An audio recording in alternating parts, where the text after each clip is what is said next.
Good morning mga master. Update ko lang kayo dito sa kalagayan namin dito sa aming bayan. Ito na at dumadanas pa din kami ng baha gawa ng tuloy-tuloy walang humpay na pag-ulan. So makikita nyo sa kalsada namin mahirap na hirap ng dumaan ng mga tricycle. 4 wheels kaya pa naman. Asya nga pala, nakalimutan kong i-on ang aking camera kanina paglabas ng bahay. So, huminto lang ako saglit para kumuha ng clip dito. Doon ko napansin na hindi pala naka-on ang camera.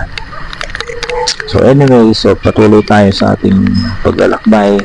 Pupunta pala tayo ngayon sa gasoline station para magpa-gas kasi naka-reserve ng ating motor.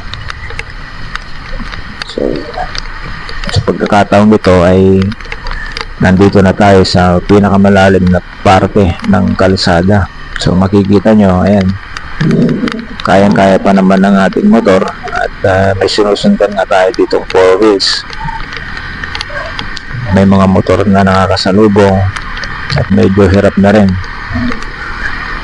Ito nga lang ang mahirap dito kapag nakasalubong ka ng 4 wheels, especially ng truck, ay para kang matutumba dahil sa lakas ng daluyong ng tubig.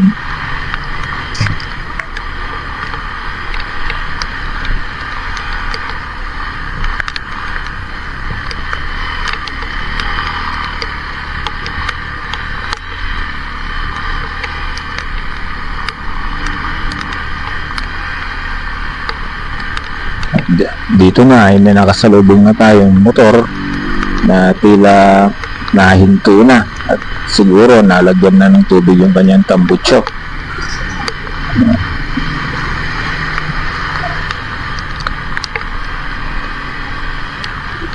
Ito sinusundan natin ay hindi makatakbo na mabilis dahil isinasaalang-alang niya yung mga kasalubong niyang mga maliliit na mga dumadaan din. Shout out sa iyo, kuya. Yan ang driver. Kasi madalas may mga dumadaan dito na kung 4 wheels ang gamit nila ay sobrang bilis. Kawawa yung mga naka-tricycle na nababasa. Shout out sa mga driver na ganito. So dito malapit na tayong makatawid sa parang ilog na daanan. Kaya medyo bumilis na yung 4 wheels. Medyo mataas itong parking ito, pero yung mga bahay na yan ay may mga tubig na rin sa kanilang paligid.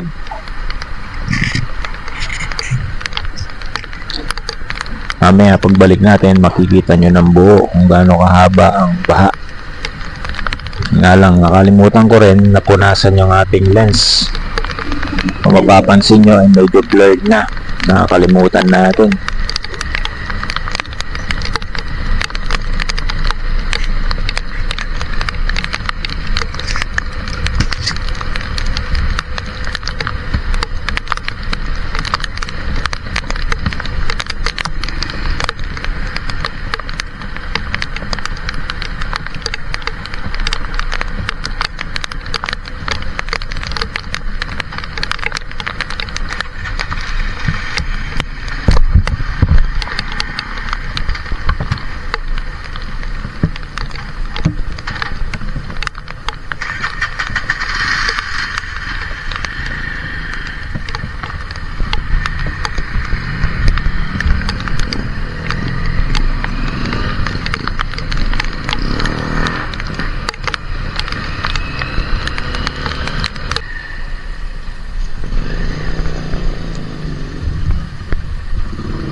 Awan pamunas but na adeng.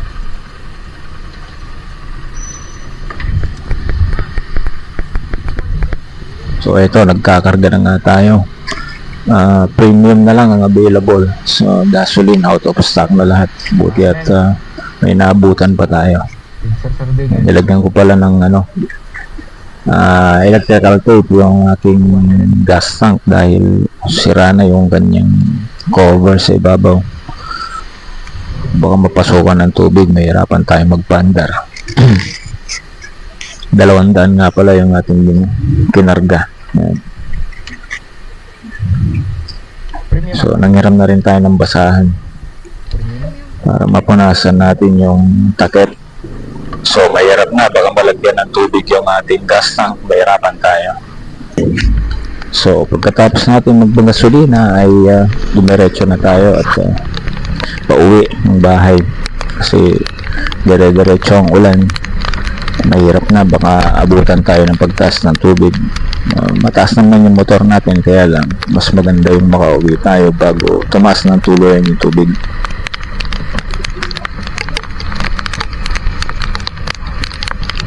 So kung makikita nyo sa video, itong lugar na ito ay medyo mataas.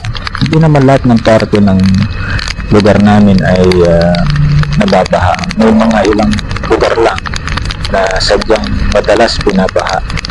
Catch basin ba? Actually dun sa barangay namin ay hindi naman binabaha ang kalsada. Pero sa mga gilid ng kalsada, yung mga parteng mababa ay binabaha din. Katulad nito, dadaanan natin, ito yung madalas na binabaha.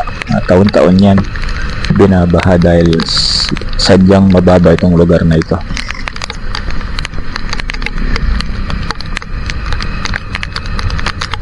So ito na naman yung umpisa ng baha na dinaanan natin kanina. Dito magsisimula yan. Siguro tansya ko mga kulang 1 kilometro ang haba ng baha na yan magmula dito sa parte nito. Ito nga pala ay Paniki Anaw Road. So isa ito sa mga alternate route na madadaanan kapag pupunta ka ng Anaw, Tarlac. Yung kabila kung saan hindi binabaha ay doon sa MacArthur Highway. So ito na nga. So palalim ng palalim ito mga master, no? Medyo tumataas nga ang level ng tubig dito sa amin gawa nung walang humpay na pagbuhos ng ulan. Yan, nakakadaan pa naman yung mga maliliit na sakyan katulad namin, pero hindi natin alam hanggang mamayang gabi kung anong magiging sitwasyon dahil tuloy-tuloy pa rin po ang pagbuhos ng ulan at pagdating ng tubig galing sa ibang lugar.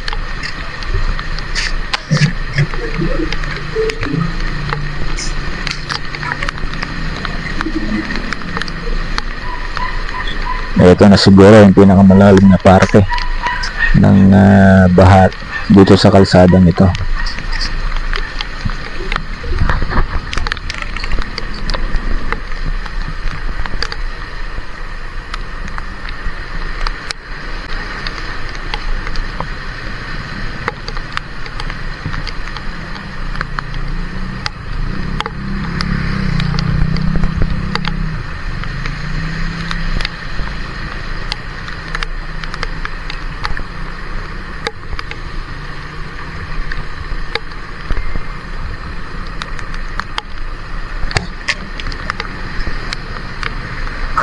So dito naman sa parteng ito ay medyo mababaw na yung tubig. Nakalampas na tayo sa pinakamataas na parte ng tubig baha. Pero dito sa part na ito ay nagbistulang dagat na. Dito mo mahalata ang level ng tubig dahil bukid ang magkabila na ito. At umapaw na sa kalsada ang tubig. Makikita rin natin na may mga naglalakad na. Kasi sa pagkakataong ganito ay medyo mahirap ng sumakay dahil medyo hindi ko alam, pero pagka ganito kasi medyo tumataas ang pamasahe. Sana hindi ganun. O sadyang yung iba ay pinipiling maglakad lang.